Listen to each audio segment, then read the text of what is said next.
bertemu kembali dengan Biologi PW Channel. Jangan lupa ya untuk subscribe, like, dan share video ini. Biologi itu menyenangkan. Belajar bersama Pak PW. Oke. Nah, ini untuk yang glikolisis. Nah, glikolisis itu tadi kan dibilang ini adalah tahapan pertama dalam suatu respirasi. Nah, dalam hal ini kita masih berbicara tentang respirasi aerob ya. Terjadi di sitoplasma atau sitosol. Dan kalau di sini kita rangkum menghasilkan 2 ATP, 2 NADH, dan 2 asam pirufat.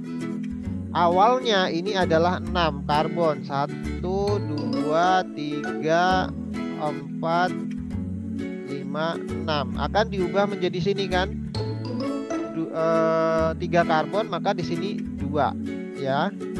Nah, ini apa ini? Asam pirufat sebutannya. Jadi 2 molekul asam pirufat. Nah, menghasilkan 2 ATP dan 2 NADH. Ya. Nah, bagaimana caranya? Nah, ini yang kalau kalian sudah melihat yang video saya yang sebelumnya ada ya. Jadi peristiwanya adalah seperti ini. Kalau ada yang suka dengan menuliskan reaksi-reaksi struktur bangun kimianya, boleh nih ya, supaya lebih paham nih. Tapi di soal-soal nanti kita nggak memakai yang rumus strukturnya ya, nggak usah dihafalin rumus strukturnya. Tapi kamu cukup tahu ada glukosa, yang kita masukkan itu ada 1 molekul glukosa ya. Ini lalu menggunakan enzim heksokinase itu akan diubah menjadi ini glukosa 6-fosfat. Lalu kalian nyanyi glukosa 6-fosfat gitu ya. Lalu dihasilkan atau diubah selanjutnya menjadi fruktosa 1,6-bifosfat, atau biasa orang menyebutnya ini pakai B, boleh ya. B atau D boleh ya, artinya 2 fosfat. Nih ada fosfatnya 1, 2 di sini ya. Oleh siapa? Ternyata yang menghasilkan adalah fosfofruktokinase. Nih. Pada tahap 1 dan 3 itu digunakan ATP sebanyak 1 molekul. Dan di sini juga 1 molekul. Maka ada berapa totalnya? Ya, ada 2 ATP. Oke. Ya, ini digunakan atau dikonsumsi di sini.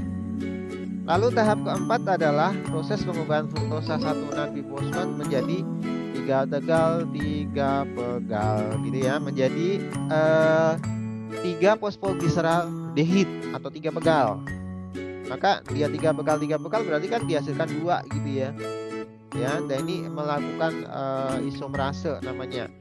Kemudian setiap 3 pegal itu akan melalui jalur seperti ini, dan ini juga melalui jalur seperti ini juga ya, untuk menghasilkan pirofat. Nah, jalurnya itu jalur 6, 7, 8, 9, 10.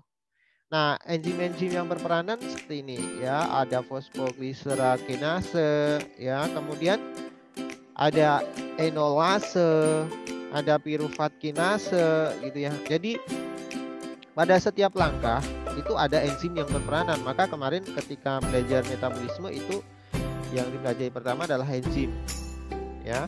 Pada saat proses pembentukan 3 pegal menjadi 1,3-bifosfoglycerat dihasilkan NADH. Nah, di sini 1, ini 1, kemudian ini 1. Ini kan berarti ada 2 ya. Tetapi kenapa dibilangnya ada 4? Nah, kan ini 1 lagi sistem ya, ada 1 lagi sistem. Maka totalnya adalah 4 ATP. Kemudian di sini berarti 2 NADH. Ya. Jadi ini totalnya seperti ini. Lalu 4 ATP ini kenapa menjadi 2? Kan dia dikurangi yang di sini nih. Ya, karena dia dipakai untuk melakukan proses yang 1 dan 3 ini membutuhkan 2 ATP. Maka 3 dikurangi saja, 4 dikurangi 2 ATP, menghasilkan 2 ATP. Jadi netnya atau bersihnya itu adalah 2 ATP. Lalu NADH ini merupakan energi yang tersimpan di dalam nanti digunakan untuk proses transfer elektron. ya, sebanyak 2 NADH. Nah, secara singkat seperti ini ya, ada glukosa membutuhkan ATP. Nah, kalau ATP masuk berarti yang dilepaskan ADP ya. Kenapa? Karena kan adenin trifosfat, berarti fosfatnya nanti akan dilepaskan lalu menghasilkan ADP. Berarti ADP itu adenin difosfat, berarti hanya tinggal 2 ATP. Benar nggak? Ya. Lalu glukosa 6 fosfat, fruktosa 6 fosfat gitu ya. Ini juga menghasilkan dibutuhkan ATP dan menghasilkan ADP. Begitu seterusnya sampai ke bawah. Nah, ya inilah yang harus kamu kuasai dalam sebuah lagu. Urutannya harus benar. Kapan dia menghasilkan ATP, kapan dia menghasilkan NADH, dan terakhir adalah menghasilkan pirufat. Ya, sebanyak berapa? 2 molekul. Ya, ini 1 molekul glukosa saja ya. Nah, sekarang kalau saya ubah pertanyaannya, misalnya suatu organisme memecah 3 molekul glukosa, menghasilkan berapa ATP dalam peristiwa glukolisis? Ya, berarti 3 kalikan 2, berarti totalnya adalah 6 ATP dan 6 pirufat. Ya, 6 pirufat. Kalau di sini 3 molekul glukosa. Jadi nanti kalau ada soal hitung-hitungan gitu ya, lalu kamu kok bingung, wah ini kok yang ditanya berapa molekul pirufat. Jadi jangan kamu terpaku langsung menghasilkan, oh ini menghasilkan 2 pirufat. Ya, kamu lihat dulu bahan dasarnya berapa molekul glukosa. Yang kita bahas hari ini itu hanya 1 molekul glukosa. Paham ya? Kalau 1 molekul glukosa menghasilkan 2 ATP, kalau di 2 pirufat berarti kalau di sini misalnya kita ubah menjadi 6 glukosa, berarti berapa ini? 6 kali 2 ya, molekul pirufat, berarti 12 molekul pirufat, dan ATP-nya juga kalikan saja ya, jumlah bersihnya. Jadinya 12 ATP. Ya. Nah, berikut adalah peristiwa glikolisis. Nah, ini energi in atau energi yang digunakan 2 ATP, energi yang dikeluarkan 4 ATP, netnya 2 ATP. Ya, jadi seperti ini. Oke, nih, atau istilahnya sering disebut dengan energi investasi ya. Jadi ini menghasilkan 2 ADP dari 2 ATP. Kemudian fase energi payoff-nya itu adalah 4 ATP dan di sini 2 NADH dan menghasilkan 2 pirufat.